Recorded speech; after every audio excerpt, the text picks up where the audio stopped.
Hello everyone. Today we will talk about how to fix the app of Netflix.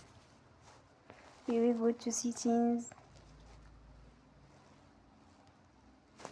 Then we click on apps. After that we search the app Netflix.